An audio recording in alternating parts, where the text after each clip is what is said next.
সূর্যটা মাথার কাছে চলে আসবে ভাই সেদিন। সূর্যের প্রচন্ড তাপে মাথার মগজগুলো ভাতের মাড়ের মতো গলে গলে নাকের ছিদ্র আর কানের ছিদ্র দিয়ে বেয়ে বেয়ে পড়বে। জিহ্বাটা তৃষ্ণায় বেরোতে বেরোতে নাভি পর্যন্ত এসে ঝুলে থাকবে কুকুরের মতো, ক্লান্ত শ্রান্ত ঘর্মাক্ত পেরেশান, বাঁচানোর কেউ নাই। মায়েশা জিজ্ঞেস করলেন, ইয়া রাসূলুল্লাহ, don't they feel any shy? Nobody belong any garment in their body, no dress in their body. তাদের দেহে কোনো ড্রেস নাই, পোশাক নাই। নবীরে, এতগুলো মানুষ উলঙ্গ, লজ্জা লাগবে না? বিশ্বনবী বললেন, আয়েশা তুমি লজ্জার চিন্তা করো, সেদিন বাবা ছেলেরে দেখে দৌড়ে পালাবে। কিয়ামতের দৃশ্যটা কিরকম হবে এর নকশা খুব সংক্ষিপ্ত পরিসরে মাত্র 11টা আয়াতে আল্লাহ তুলে ধরেছেন। আপনি মনোযোগ দিয়ে কানগুলো খরগোশের মতো খাড়া করে যদি কথাগুলো শুনেন, আপনার মনে হবে আপনি এখানে বসে কিয়ামত চোখে লাইভ দেখতেছেন। লাইভ আল্লাহ এমন ভাবে বলেছে, সুবহানাল্লাহ পড়েন। তা আসুন আমরা সরাসরি কিয়ামতকে দেখে আসি, আসলে কিয়ামতটা কেমন। বর্ণনা করছেন কে? আল্লাহ। সূরার নাম হচ্ছে সূরাতুল কারিয়া। কি নাম? আওয়াজ করে উত্তর দিতে হবে। সূরার নাম আল কারিয়া। চিৎকার মেরে বলেন, সূরার নাম কি? আল কারিয়া। এটা মাক্কি সূরা। কি সূরা? বিশ্বনবীর জীবনের দুইটা পর্ব, একটা মাক্কি পর্ব আর একটা মাদানী পর্ব। এটা মাদানী পর্বে নাজিল হয়নি, এটা নাজিল হয়েছে মাক্কি পর্বে। এই সূরার আয়াত সংখ্যা 11। এটা কোরআনের 101 নম্বর সূরা। এটা আল কোরআন আল কারীমের 30তম পারায় অবস্থিত একটা সূরা। আমাদের অনেকেরই মাশাআল্লাহ মুখস্থ আছে, আছে না? ইমাম সাহেব নামাজে প্রায় পড়ে, অনেকেরই মুখস্থ। শুনতে শুনতে কবে যে মুখস্থ হয়েছে আমাদের নিজেরাও জানি না। সুবহানাল্লাহ পড়ে। কোরআনের ভেতরে খালি বরকত, এটার সাথে লাগলেই বরকত, মসজিদে গেলেই বরকত। মনের অজান্তে আমরা এই সূরাকে মুখস্থ করে ফেলেছি। কিন্তু এই সূরার ভেতরে যে আল্লাহ কোরআনের কিয়ামতের এত চমৎকার নকশা এঁকেছেন, এত প্রামাণ্য বর্ণনা দিয়েছেন, এটা আমরা অনেকে জানিই না। আসুন আমরা এই সূরার আলোকে দেখার চেষ্টা করি যে কিয়ামতটা কিরকম হবে। আল্লাহ একটা শব্দকে এই সূরার শুরুতে 3 বার উল্লেখ করে আমাদের দৃষ্টি আকর্ষণ করেছেন। আল্লাহ tried to draw our attention by mentioning 3 times a word, and that is al-qari'ah. al-qari'ah শব্দটাকে তিনি 3 বার উল্লেখ করে আমাদের দৃষ্টি আকর্ষণ করেছেন। একটা শব্দ 3 বার বললে মানুষের দৃষ্টি আকর্ষিত হয় না? যেহেতু এটা আরব দেশে নাজিল হয়েছে, আবার মক্কায়, মক্কার লোকেরা আরবি বুঝে, তাদেরকে প্রথম বলা হলো আল কারিয়া। তারা ফিরে তাকালো, কি আল কারিয়া? আবার বলা হলো মাল কারিয়া। কি মাল কারিয়া? আবার বলা হলো ওমা আদরাকা মাল কারিয়া। আবার তারা ফিরে তাকালো। দৃষ্টি আকর্ষণের জন্য আল্লাহ তাআলা 3 বার এই শব্দটা বলেছেন। এজন্য এই শব্দের একটা সিগনিফিকেন্স, একটা গুরুত্ব, অর্থবহ একটা মানদণ্ড আছে না নাই? আল কারিয়া শব্দের অর্থ হচ্ছে বিকট আওয়াজ। আল কারিয়া মানে কি? কথা বলেন, আরো জোরে বলেন। বিকট আওয়াজ। এই বিকট আওয়াজটা তৈরি করার জন্য আল্লাহ তাআলা একজন ফেরেশতা তৈরি করেছেন, যার নাম হচ্ছে ইসরাফিল। নাম কি? আমাদের মধ্যে অনেকের নাম কিন্তু আমরা ইসরাফিল রাখি, তাই না? ইসরাফিল আছে না নাই? আজরাইল কিন্তু রাখে না কেউ, ডরে। কেন রাখে না? ভয় পায়। কিন্তু ইসরাফিল আছে, আমার পরিচিত অনেকে আছে ইসরাফিল। তো এই ফেরেশতার পা হচ্ছে জমিনের নিচে, মাথা হচ্ছে আকাশের উপরে। এই ফেরেশতার কাজ হচ্ছে ওই বিকট শব্দ তৈরি করা।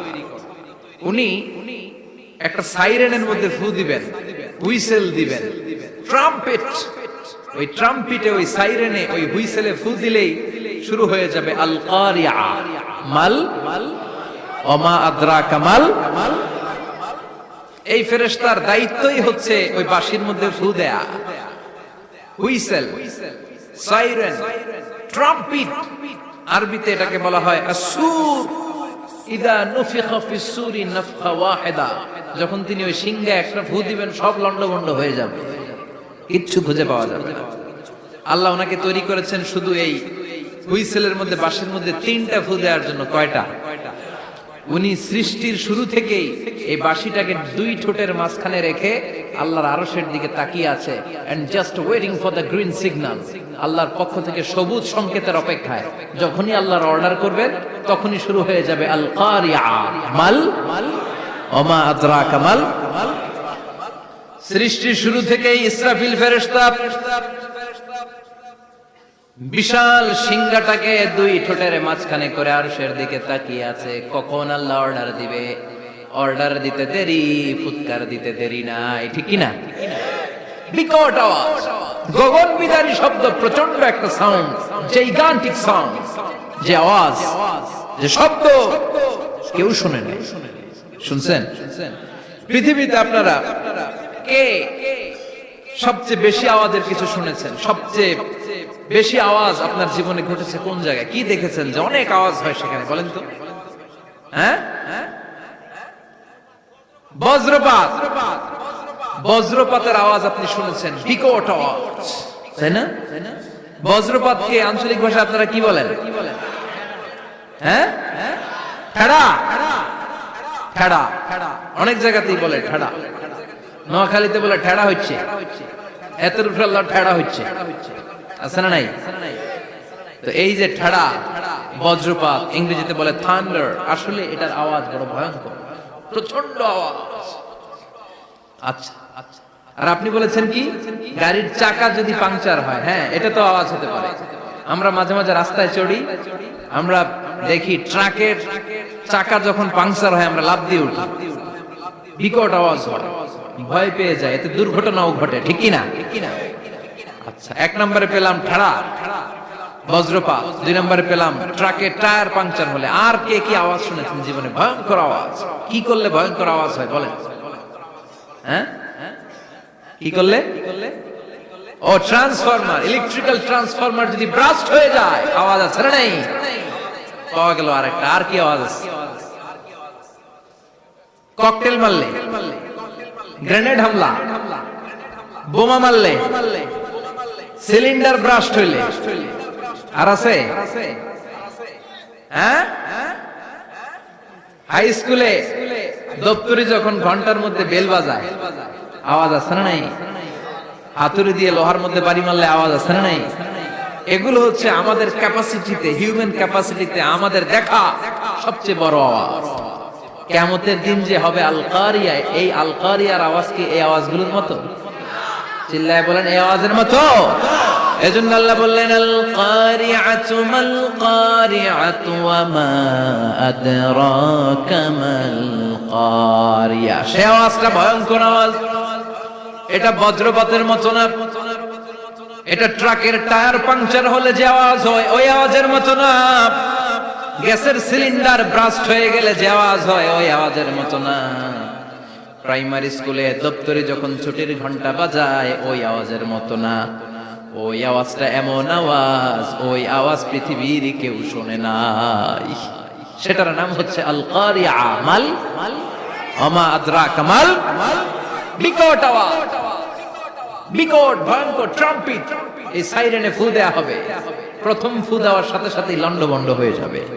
এই ইসরাফিলকে তৈরি করা হয়েছে শুধুমাত্র কেবলমাত্র 3টা ফু দেওয়ার জন্য। চিল্লায় বলতে হবে কয়টা? এই ফেরেশতার আর কোনো কাজ নাই। তার আর কোনো কাজ আছে? ঠিক যে মুহূর্তে, এখন আমার ঘড়িতে বাজে 9:50, রাত 9:50, ঠিক এই মুহূর্তে যখন আমরা তাফসীর শুনছি, ঠিক এই মুহূর্তেও ইসরাফিল ফেরেশতা সিংহাটাকে 2 ঠোঁটের মধ্যে লাগিয়ে আল্লাহর আরশের দিকে তাকিয়ে আছে। ওই যে সৃষ্টি শুরু থেকে তাকিয়ে আছে, আজ অবধি তাকিয়ে আছে। যখনই গ্রিন সিগন্যাল আসবে মুহূর্তেই শুরু হয়ে যাবে আল কারিয়া মাল ওয়া মা আদরাকা মাল। আল্লাহ বললেন সে আওয়াজটা হবে বড্ড ভয়ঙ্কর। প্রথম ফুৎকার যখন দেয়া হবে, এটারে বলে নাফখাতুল ফাজা।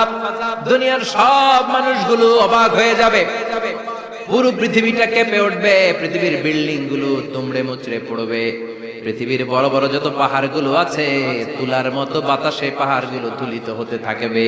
আল্লাহু আকবার। আল্লাহ বললেন ইয়াউমা ইয়াকুনুন নাসু কাল ফারাশিল মাবথুস ওয়া তাকুনুল জিবালু